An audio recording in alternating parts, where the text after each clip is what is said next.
70 வயது முதியவர் ஒருவர் வீதியில் சிறுவர்களோடு விளையாடிக் கொண்டிருந்தார்.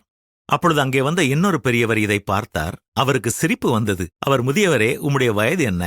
இந்த சிறுவர்களின் வயது என்ன? இவர்களுடன் சேர்ந்து விளையாடுகிறீர்களே, இனிமேலாவது முதியவரைப் போல நடந்து கொள்ளுங்கள் என்றார்.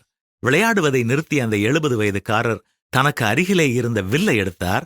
அதன் இரு முனைகளுக்கு இடையே கட்டப்பட்டிருந்த நாணை அவிழ்த்தார். பிறகு அந்த வில்லை கீழே வைத்தார். மெல்ல பேச ஆரம்பித்தார்.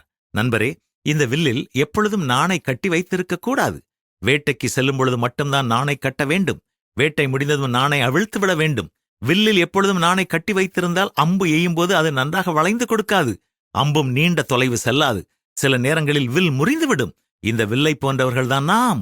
எப்பொழுதும் பெரியவர்களாகவே நம்மை நினைத்துக் கொள்ளக்கூடாது. பெரியவர்கள் என்பதை மறந்து குழந்தைகளோடு குழந்தையாக நாம் மகிழ்ச்சியோடு விளையாட வேண்டும். அப்பொழுதுதான் நம்முடைய வாழ்வில் சலிப்பு ஏற்படாது. ஊக்கத்துடன் செயல்பட முடியும். வாழ்க்கை மகிழ்ச்சியாக இருக்கும்.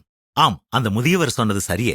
நாம் சிறு பிள்ளைகளோடு அதிகம் பழகும் பொழுது அவர்களைப் போல மாற அதிக வாய்ப்பு இருக்கிறது. அவர்களைப் போல கள்ளம் கவடம் இல்லாமல் இருப்போம்.